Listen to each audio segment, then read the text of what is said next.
Vem conosco, amigo Espírito Santo, no nome de Jesus. Amém e amém. Queridos irmãos, João 10, verso 10, palavra de Jesus, ele diz o seguinte: o ladrão vem apenas para roubar, matar e destruir. Eu vim para que tenham vida e tenham plenamente. Em outra versão diz: e tenha em abundância. Amém? Glória a Deus. João 10, verso 10. Irmãos, eu gostaria aqui de introduzir essa mensagem falando sobre o contexto do texto que lemos. Primeiro, palavras de Jesus. Jesus falou estas palavras. Segundo, se você acompanhar o capítulo 10, desde o seu verso de número 1, você vai perceber Jesus falando de duas pessoas. Ele está falando sobre o viés de Deus, o que Deus tem para nós, o que o próprio Jesus representa para nós.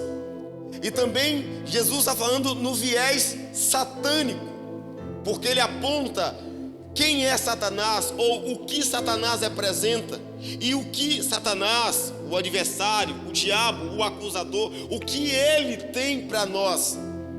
Então nesse texto nós conseguimos perceber Jesus falando de propósitos. Ele aqui esclarece que ele, Jesus, como Deus, tem um propósito para nós. Mas Jesus também diz, ele nos mostra nesse texto, que Satanás, o adversário, o inimigo, ele também tem um propósito para a humanidade. Se você perceber outro detalhe, quando começamos a discorrer do versículo 1 em diante, você vai perceber Jesus falando do bom pastor. Quando ele fala o bom pastor, ele está apontando para ele, característica de Jesus, ele é o bom pastor. Mas quando Jesus vai mencionar, enfatizar, destacar algumas características, adjetivos de Satanás, ele vai chamar Satanás no versículo 1 de ladrão e assaltante. Ele vai chamar Satanás no versículo 5 de estranho. E ele chama Satanás novamente no versículo 8 de ladrão e assaltante. E aqui está no plural, ladrões e assaltantes. Então Jesus está dizendo o seguinte: olha, o diabo, ele é ladrão, ele é assaltante, ele é um estranho no meio de vocês. Mas ele diz: eu sou o bom pastor.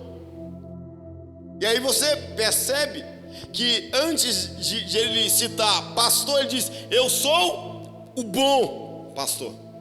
Ele não é o pastor, mais um pastor, ele é o bom pastor. Entende isso? É diferente de nós. Ele é o pastor perfeito, o pastor supremo. Diante dessas verdades encontradas e narradas aqui, eu gostaria de compartilhar com você o tema da mensagem. Vamos lá. Tema da mensagem, é importante destacar isto aí. Que propósito você prefere viver? Que propósito você prefere viver? Ele vem em uma interrogação, em uma pergunta. Que propósito você prefere viver? Estamos diante de uma verdade. Estamos em um mundo corrompido. Estamos em um mundo que as trevas têm destruído muitas pessoas, muitas vidas, muitas almas. Mas ainda estamos em um mundo onde o Senhor, Ele é o governo supremo. Deus está no controle de tudo e de todos. Certo? Mas agora, diante do texto que lemos, nós encontramos aqui no verso 10 dois propósitos bem definidos. E por isso a pergunta é: que propósito queremos viver? Começamos falando do propósito que o diabo oferece para o ser humano. É bem verdade que o diabo tem um propósito para nós. É bem verdade que o diabo também tem objetivos para conosco. Não sei se você sabia, mas agora você sabe. Vamos lá destacar quais são os objetivos ou quais são os propósitos do diabo para com a humanidade, para com os homens, para com o ser humano.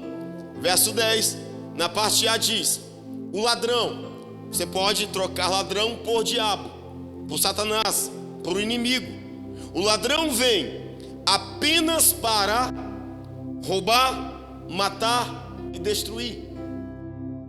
A Bíblia diz que o plano do diabo se resume quando diz: o ladrão vem apenas. Apenas quer dizer, ele se limita nesse diabólico propósito: matar, aliás, roubar, matar, destruir. É exatamente isso que o diabo propõe para nós: roubo, morte, destruição. Ele veio apenas para isso. E quando nós olhamos com atenção para 3 palavras diante do propósito maligno: roubar, matar e destruir. A palavra roubar, em nosso dicionário, em nossa língua portuguesa, diz apropriar-se de bem pertencente a outro, mediante a violência e ameaça. O diabo vem para roubar, tomar posse daquilo que não é dele, com violência e ameaça. O diabo vem para roubar nossos sonhos, roubar os sonhos de Deus para nós, roubar os planos que Deus tem para a sua vida, roubar a esperança do teu coração, roubar os sonhos que estão plantados em você. Ele vem para roubar, porque ele é o ladrão de sonhos, o ladrão de expectativas, o ladrão da esperança, o ladrão da alegria, o ladrão dos sonhos, o ladrão das perspectivas que Deus tem para nós. Segunda ação, objetivo que o diabo tem como propósito para a humanidade: matar. E essa palavra matar, no grego, a raiz do qual o texto foi escrito, é colocar as mãos com violência sobre, tirar a vida. O diabo veio ou vem para colocar a mão com violência sobre as pessoas, arrancar a vida.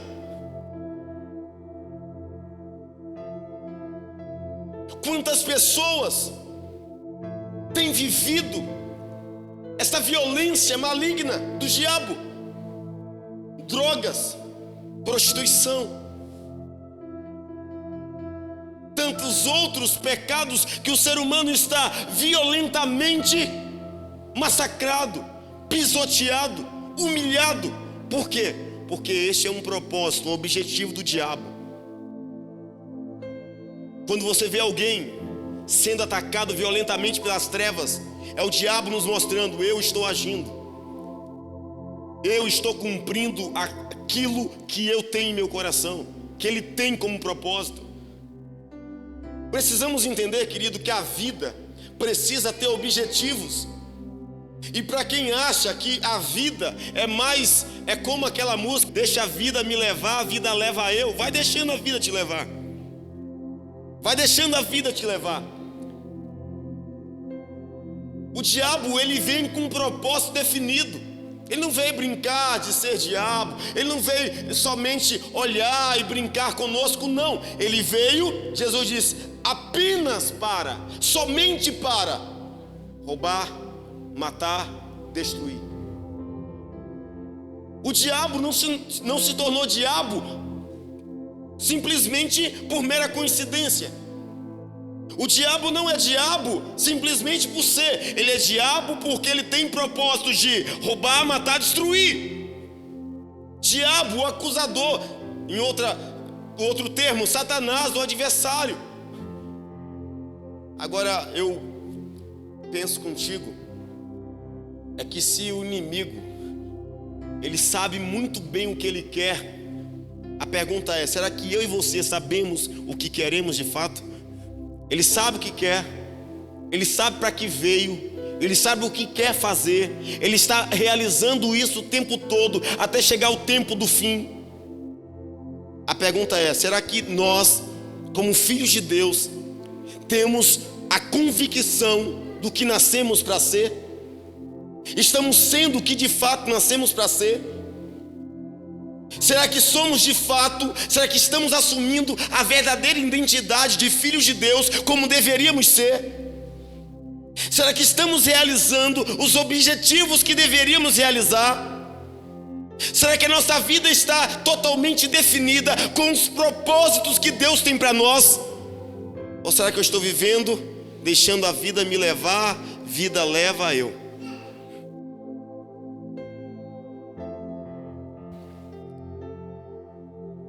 Entre o propósito de Satanás ou os propósitos, podemos citar e destacar a terceira obra maligna que ele veio fazer, que ele está fazendo: destruir.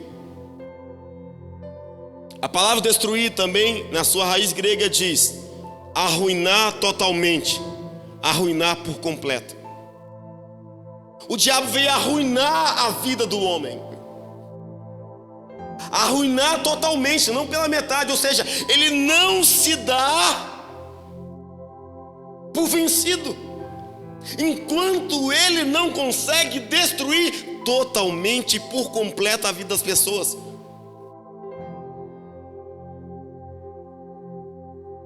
Quando achamos que o fim de uma vida humana se resume no vício do crack, da cocaína, o diabo diz, não, eu não arruinei totalmente. Ele não quer matar somente o corpo, ele quer destruir a alma. Ele quer condenar o inferno. Ele não quer tirar somente a nossa expectativa de sonhos aqui. Ele quer tirar a nossa oportunidade de viver o tempo eterno com Deus. Ele não quer somente tirar um pai de família de sua casa. Ele quer destruir este pai de família a eternidade toda. Nós pensamos muito bem como astuto é o inimigo. Como astuto é o inimigo. Deus criou o homem para que o homem cuidasse do jardim, zelasse do jardim, vivesse do melhor. Ao cair, acontecer a queda, o homem então é expulso do jardim, e Deus diz que o homem se alimentaria pelo suor do seu rosto. O homem, ele se tornara o provedor da sua casa. O homem é o sacerdote, é o responsável da provisão da sua casa. Isso também, logicamente, que não inibe, não isenta a mulher de ajudar, contribuir, parceria. Mas o diabo é astuto, é esperto, porque você observa que quando o homem não trabalha no intuito de prover sua casa, o que acontece com a casa? A casa perece. E aí você observa que o diabo, ele criou algumas maneiras de desviar a provisão para as famílias. O homem sem o vício, ele provê a sua casa. O homem com o vício, ele provê o seu vício, e a casa passa dificuldades, necessidades. O homem que não está amarrado em nenhum tipo de vício, toda a provisão é para sua casa, para os seus filhos, para sua esposa, para os seus sonhos familiares. O homem que está aprisionado no vício, toda a provisão agora é equilibrada. Meu vício e se sobrar a minha casa. O diabo sabe como enganar. Ele sabe como desviar a bênção que seriam para a família. Ele sabe fazer isso, porque ele veio destruir, arruinar por completo, arruinar totalmente a vida das pessoas. E lógico, nós precisamos olhar para o texto bíblico, 1 Pedro 5,8, e você vai perceber que este inimigo, ele de fato tem propósito de arruinar, de matar, de destruir, de roubar. E aí o texto, o apóstolo Pedro, ele nos dá um alerta. Pedro diz: estejam alertas e vigiem. O diabo, o inimigo de vocês, ele não é amigo nosso, o inimigo de vocês, anda ao derredor como, ele não é o leão, mas ele imita como o leão, rugindo e procurando quem possa devorar, quem possa destruir, quem possa arruinar. Então ele é incansável. Pedro, o apóstolo, ele sabe disso e diz: estejam alertas e vigiem, porque o diabo, o inimigo de vocês, ele não tem amizade com vocês, ele anda ao derredor como um leão, rugindo e procurando, agindo de forma ininterrupta, observando quem possa devorar. Irmãos amados, estamos em uma guerra. Irmãos amados, precisamos cair na real. O céu é de verdade, o inferno também é. Deus existe, o diabo também. Ele anda procurando, ou seja, ele não tem sossego. Ele anda procurando. E procurando quem? Procurando quem possa devorar. Procurando quem possa devorar. Procurando quem está abrindo brechas para que este ato de devorar aconteça. Procurando quem anda desgarrado do rebanho, como ovelha sozinha, que não tem pastor. Procurando quem está longe dos caminhos do Senhor. Procurando o crente que não quer se firmar nos caminhos da verdade. Ele anda procurando.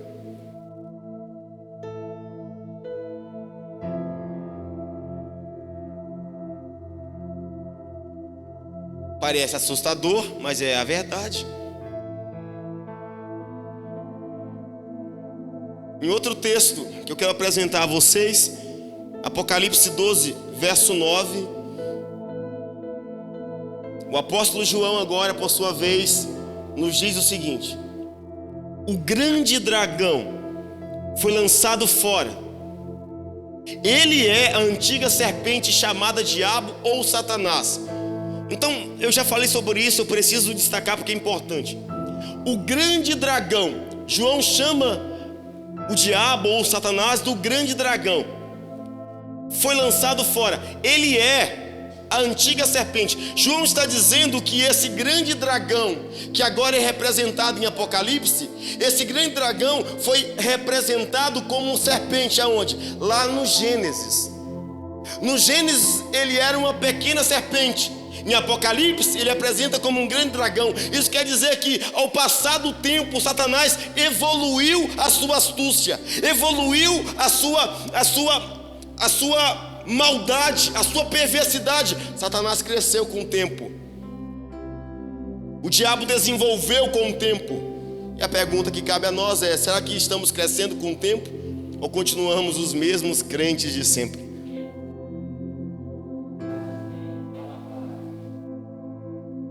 Será que ainda somos os mesmos meninos de quando nos convertemos? Meninos pirracentos, meninos insubmissos, rebeldes, desobedientes, que são levados por ondas de doutrinas de demônios falsas, ídolos, conversas inúteis? Ou será que estamos crescendo com o tempo? O inimigo cresceu, ele evoluiu. E João diz: ele,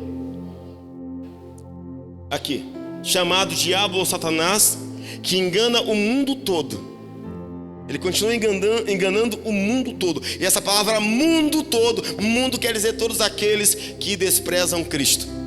Então, se eu não estou em Cristo, eu faço parte desse mundo todo que é enganado por Satanás. Ele e os seus anjos foram lançados à terra. Observa que ele, de fato, Jesus disse, ele vem apenas para, e ele de fato veio. João diz, ele foi lançado à terra. Onde os homens habitam, o inimigo também está ao derredor, procurando quem possa devorar. A Bíblia nos alerta para um perigo iminente. Versículo 12, portanto, isso é muito sério o que vamos ler aqui. No versículo 12 vai dizer, portanto, celebrem-no os céus e os que neles habitam. Por quê? Os céus celebram porque o céu se livrou de Satanás. O rebelde foi lançado fora. Então os céus fizeram festa. Teve festa no céu dizendo, nos livramos da peste. Nos livramos dele, do diabo. Aqui agora não tem mais problema no céu, porque ele não está em nosso meio. Ele foi lançado fora. Agora João diz de um ai da terra. Mas ai da terra e do mar, pois o diabo desceu até vocês, e ele está cheio de fúria, pois sabe que lhe resta pouco tempo. A Bíblia está dizendo, os céus celebraram festa dizendo, estamos livres do mal. Mas a terra, ai da terra, por quê? Porque o mal desceu. Porque o mal está entre nós. E ele está cheio de fúria. E Jesus disse, ele vem apenas para roubar, matar, destruir, porque ele está cheio de fúria. Que propósito você prefere viver? Propósito do inimigo? Roubo, morte, destruição. Segundo, ou preferimos viver o propósito de Jesus? Na parte B do verso 10 de João, estamos ainda no verso 10 de João. Jesus vai falar, eu agora vou propor a vocês o meu propósito para vocês. Jesus diz, eu vim para que tenham vida e tenham com abundância, plenamente. Queridos irmãos, enquanto o inimigo veio roubar, matar e destruir, Jesus disse, eu tenho uma proposta para vocês. Eu vim para que tenham vida e vida plena, vida abundante. Agora eu quero aqui com você discorrer no que é mais importante, porque certamente você, como eu, prefere viver o propósito de Cristo, sim ou não? Amém! Então, Jesus disse, eu vim para que tenham vida. Diga assim, Jesus veio para que tenhamos vida. Observa comigo. É importante olhar a raiz da palavra vida no original. Essa palavra vida no original, no seu grego, significa, a palavra é chamada zoe. Zoe significa vida. Que tipo de vida? Vida física, a existência humana, vida abençoada que satisfaz. Jesus veio para que tenhamos uma vida, uma existência, uma vida abençoada e feliz. Se um médico, agora nesse momento, no meio da pandemia, nós temos muita gente na UTI, segundo o relatório, a mídia mata mais que a doença, com certeza. Não tem vaga para UTI. Quando um médico diz assim, abriu uma vaga para UTI, o médico não está oferecendo vida ainda não. Ele está oferecendo uma possibilidade. O que a família faz? Chora ou celebra? Então tá, se um oferecer de uma UTI tem celebração, Jesus disse, eu vim dar vida. Jesus não veio oferecer UTI para ninguém, ele veio oferecer vida, vida abundante. Aleluia, irmãos. Em meio a uma pandemia dessa, precisamos vibrar, filho.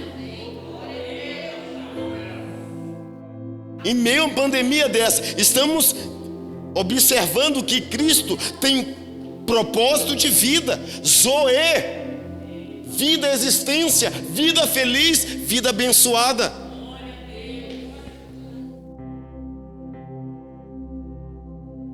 Muitas pessoas estão esperando uma UTI para ver se consegue viver. Jesus disse: eu não tenho UTI para vocês, eu vim para que vocês tenham vida, Zoe, a vida de Deus. A vida de Deus Jesus tem para nós. Agora, outra coisa que precisamos destacar no texto é que ele diz: eu vim para que tenham vida e tenham plenamente, em outra versão, em abundância. Eu destaquei isso. Esta palavra plenamente ou abundante, ela também no seu original é importante sabermos o sentido dela. A palavra abundante ou plenamente, ela quer dizer no grego perissos. E perissos, abundante, plena, significa além, vida além do que esperamos. Uma vida superabundante em quantidade. Uma vida extremamente abundante em qualidade. Uma vida superior. Uma vida além da medida. Uma vida mais que suficiente. Olha o que Cristo está dizendo: eu tenho propósito de vida, Zoe, vida feliz, mas além dessa vida feliz, eu quero que vocês tenham uma vida abundante, além do que vocês esperam. Ou seja, qual é o melhor tipo de vida que você sonha para esse tempo? Qual é o melhor estilo de vida? Qual é a melhor vida que você pode viver nessa terra? Aí alguém pensa: eu tiver uma casa própria já está legal. O outro: eu quero só ter um carro, já me ajuda. E o outro: se eu tiver uma vida financeira, já está legal. Aí Jesus fala assim: não, a vida que eu tenho para vocês, vida Zoe, a existência humana, feliz, abençoada, mas uma vida plena, perissos, extremamente abundante. Uma vida superior em qualidade. Uma vida mais do que suficiente. Olha, Jesus está dizendo o seguinte, como se dissesse: o que você sonha é alto? Aí você diz: é muito alto, Senhor. Então ele diz: o que eu proponho é muito mais alto do que você pensa. Ele diz: eu tenho algo extremamente abundante, muito mais que abundante do que você sonha. Irmãos, vida feliz, vida extremamente abundante, vida mais do que suficiente, é o propósito de Deus para nós. Eu não posso me conter com uma vidinha. Eu não posso me conter como derrotado. Eu posso até reconhecer que eu enfrento guerras, mas que sou fracassado? Jamais. Eu não posso me conter com uma vida de miséria. Eu posso até enfrentar uma vida de dificuldades no tempo que estou caminhando, mas aceitar que eu sou miserável? Jamais. Porque a proposta do mestre é vida Zoe, existência humana, abençoada, feliz, e uma vida plena, perissos, extremamente maior do que pedimos e imaginamos. A proposta de Cristo para a vida é maior do que a nossa. Eu sei disso, eu sou pai de família. E pai de família é o seguinte: tendo um bom salário para comer e beber legal, calçar os filhos, vestir os filhos, tendo uma casa legal, pode ser própria, ou pagar um bom aluguel sem necessidade, qualquer pai fala assim: tá legal, para mim tá legal. Jesus diz: para mim não. Perissos, ele disse: eu tenho mais do que o suficiente para você, para mim, para nós. Então, irmãos, eu coloco em minha mente não o que eu acho, eu coloco em minha mente o que Cristo disse: eu vim para que tenham vida e tenham perissos, plenamente, mais que abundante, extremamente abundante. É isso que eu sonho. É isso que eu penso. Falo para os meus filhos: não se conforme com as coisas deste mundo, mas renove, transforme com o poder da renovação da vossa mente. A minha mente trabalha na zoe de Jesus, na zoe de Deus, na perissos de Jesus. A minha mente precisa trabalhar nesta promessa liberada sobre nós. 1 João, capítulo 5, verso 11 e 12. O apóstolo João diz: este é o testemunho. Qual o testemunho? Deus nos deu vida eterna, e essa vida está em seu Filho. Essa vida não está no dinheiro que você pode ganhar. Essa vida não está na porta de emprego que você sonha. Essa vida está em Cristo. E Ele disse: eu sou a porta. Ele vai abrir as portas. A vida está nele, e através dele as portas se abrem. Verso 12: quem tem um filho tem a vida, e quem não tem um filho de Deus não tem a vida. Quem tem um filho tem a vida, tem a zoe, tem a perissos. E quem não tem um filho de Deus não tem a zoe, não tem a perissos, não tem o extremamente abundante, não tem o mais do que suficiente, não tem uma vida além do que sonhamos. Então a pergunta é: que propósito nós queremos viver? E a nossa resposta é: o propósito de Jesus Cristo, o Filho de Deus. Você pode aplaudir bem forte o nome do Senhor. Glória a Deus. Aleluia.